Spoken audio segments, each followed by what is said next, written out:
Maaf mengganggu sebentar. Jadi gini, saya mengikuti program PPG Ibu. Jadi ada saya mengidentifikasi masalah yang ada di sekolah kita. Oh ya. Jadi ada beberapa poin yang saya identifikasi, ada 9 poin. Ya. Jadi saya ingin menanyakan ke Ibu penyebab dari masalah tersebut. Oh ya. Mungkin yang pertama itu kurangnya minat baca peserta didik. Kira-kira penyebabnya apa ya? Nah, untuk kurang minatnya baca peserta didik, sebenarnya kalau di Indonesia lebih ke umum ya, karena di Indonesia itu budayanya itu budaya oral, jadi senang menyampaikan cerita, bukan membaca cerita. Jadi pertama berarti kultur. Kalau menurut ibu, kenapa anak tidak terbiasa membaca gitu, literasi kurang gitu kan? Itu pertama, satu kultur. Yang kedua juga mungkin stimulusnya kurang atau rangsangannya. Nah, rangsangan ini bisa dibiasakan oleh guru-guru. Jadi dibiasakan anak terbiasa untuk memahami bacaan yang dia punya atau memperbanyak kosakatanya dengan bacaan-bacaan lain, koran atau majalah atau kalau sekarang ya platform digital. Terus yang kedua, rendahnya kemampuan pemecahan masalah pada soal-soal numerasi.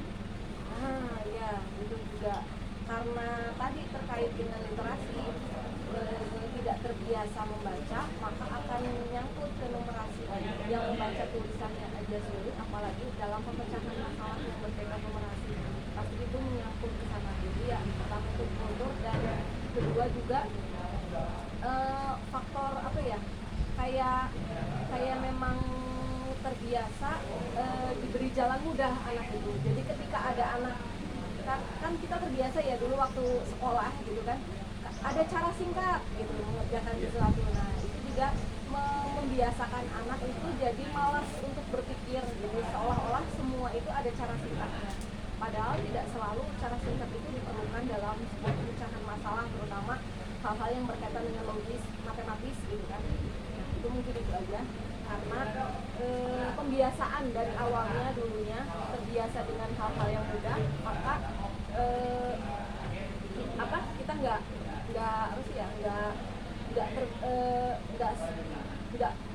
kayak nggak terbiasa untuk berpikir dalam mengatasi masalah gitu. Terus yang ketiga, komunikasi antara guru dengan peserta didik masih rendah. Komunikasi peserta didik dengan guru masih rendah. Mungkin ini intensitas pertemuan. Jadi ataupun kalaupun ada jadwal gurunya dengan kesibukan yang lain, maka anak tidak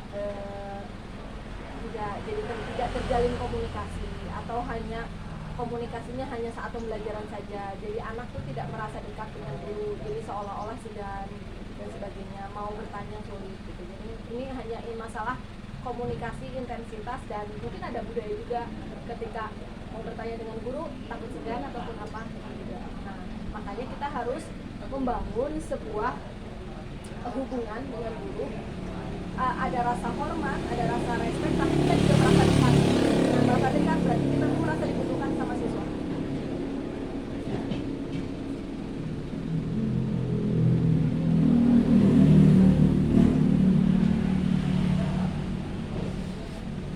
Terus yang keempat, Ibu, komunikasi guru dengan orang tua peserta didik masih rendah. Ya, komunikasi guru dengan, nah ini karena budaya di kita, apalagi kita di daerah daerah yang di daerah lah ya, di daerah, bukan maksudnya di daerah rural atau pedesaan gitu, bukan di kota gitu ya. Jadi masyarakat itu ketika menitipkan anak untuk sekolah ya udah aja gitu. Seolah-olah tidak perlu ada komunikasi dan sebagainya gitu. Jadi ketika ada dipanggil untuk ke sekolah itu sudah kaget duluan, takut anak saya bermasalah ataupun apa, jadi ada kewas-wasan seperti itu. Atau dipanggil rapat wah pasti biayain lagi gitu. Nah ini adalah apatis wali murid gitu ya terhadap kondisi sekolah, terhadap kebiasaan-kebiasaan lama di sekolah. Maka untuk menjalin itu semua kita harus memberdayakan komite sekolah. Jadi kita itu yang ibu lakukan adalah kita pihak sekolah, guru dan kepala sekolah menjalin komunikasi yang baik dengan komite tentang program-program sekolah dan apa saja yang harus dilakukan di sekolah, pengembangan sekolah pada komite. Nanti komite akan menyampaikan kepada orang tua murid yang lain gitu. Jadi dan kalau bisa kan ada grup wali murid ya di WA sekarang. Nah itu guru-guru juga harus sering ngasih informasi ke orang tua anaknya, putranya begini. Nah, tapi jangan berkaitan dengan masalah saja, tetapi juga berkaitan dengan prestasi sekecil apapun dari siswa kita apresiasi yang diinformasikan.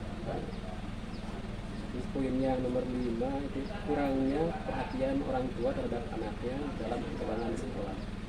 Nah itu nyangkut juga karena komunikasi yang kurang antara wali murid dengan guru di sekolah akan menyebabkan komunikasi yang perhatian orang tua terhadap siswa juga berkurang.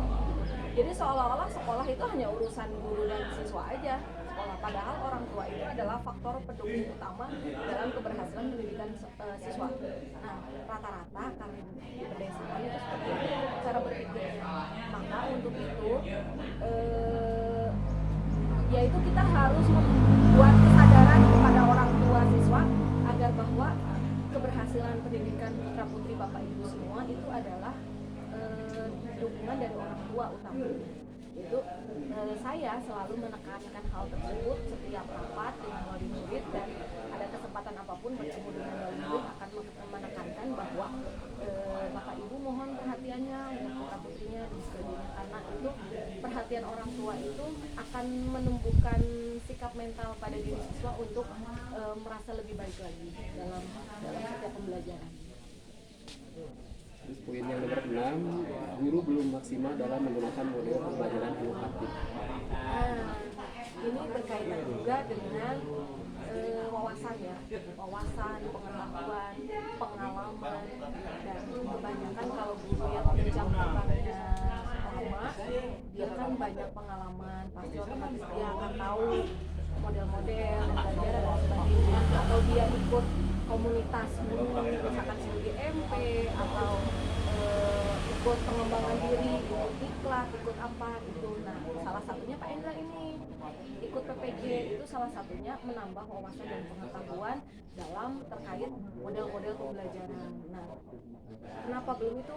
Kenapa banyak guru yang belum tahu ya? Karena belum itu, satu belum berpengalaman, yang kedua belum merasa menemukan wawasan dan pengetahuan yang tepat untuk dirinya, yang ketiga tidak mau mencari tahu. Kalau kita mau tahu kan kita akan belajar kemana-mana, baik melalui MGMP atau secara mandiri. Banyaklah sekarang seminar online dan sebagainya ya. Gitu. Terus poin nomor 7, guru belum maksimal dalam pemanfaatan teknologi untuk pembelajaran.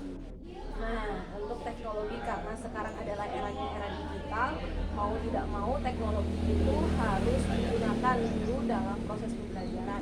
Pertama, kenapa?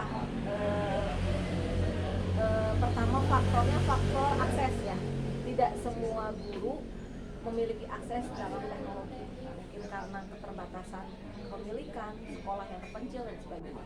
Yang kedua, gurunya juga mungkin untuk belajarnya agak lama, kan ini teknologi kan terbaru kan ya, sedangkan kita kan orang lama, mungkin untuk belajar perlu waktu. Nah, itu juga jadi menimbulkan faktor keterlambatan gitu. Itu aja sih paling itu. Jadi akses itu yang teknologinya mudah didapat atau tidak, atau ketersediaannya ada atau tidak. Yang ketiga adalah waktu, membutuhkan waktu untuk adaptasinya, untuk belajarnya, untuk menggunakannya, dan untuk menerapkannya ke siswa. 8, kemampuan pemecahan pada soal-soal rapot masih rendah. Ini soal coach. HOTS itu kan high order thinking skill ya, jadi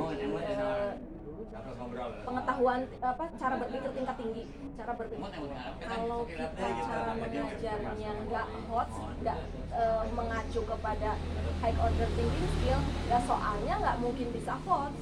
Kalau kita ngajarnya biasa-biasa aja, ceramah, nulis, nyatet, tidak menggali kemampuan berpikir siswa, ya soalnya jangan HOTS, soalnya soal LOTS aja, gitu, soal low thinking gitu. Maka kalau kita harus dibenahinya dari awal, jadi kita pembelajarannya juga mendukung untuk anak berpikir tingkat tinggi, soalnya juga ada mendukung anak untuk berpikir tingkat tinggi. Jadi harus sinkron gitu. Kalau anaknya belajarnya biasa-biasa aja terus dikasih soal HOTS, ya ngahuleng Pak gitu. Akan loading gitu ya Pak ya.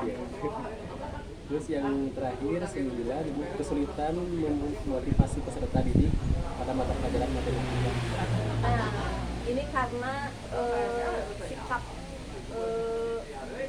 bawaan dasar ya, karena udah di memori dia dari turun temurun, dari masa ke masa bahwa matematika itu sulit.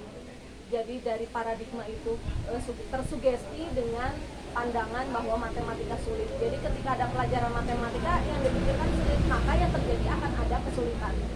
Maka bagaimana caranya kita sebagai Pak Endra, sebagai guru matematika harus menemukan cara bahwa matematika itu tidak sulit. Banyaklah sekarang konten-konten kreator matematika ya. Kalau yang paling terkenal itu Jerome Pauline. Nah, itulah bisa untuk memotivasi bahwa matematika itu bisa fun, sambil berhitung sambil main-main. Jangan dibawa dulu ke materinya, mungkin ke permainannya dulu yang berkaitan dengan matematika. Lalu tujuan-tujuan pembelajaran. Saya yakin Pak Endra pasti bisa menemukan cara untuk memotivasi siswa bisa menjadi suka dengan matematika. Ya. Itu aja ya Pak Endra ya. Sukses selalu. Semoga nanti PPG-nya lancar dan jika ada sesuatu apapun saya insya Allah siap untuk membantu. Itu ya Pak Endra ya. Ya nggak apa-apa. Santai aja Pak Endra. Ya. Terima kasih Pak Endra ya. Sukses. Betul Bu.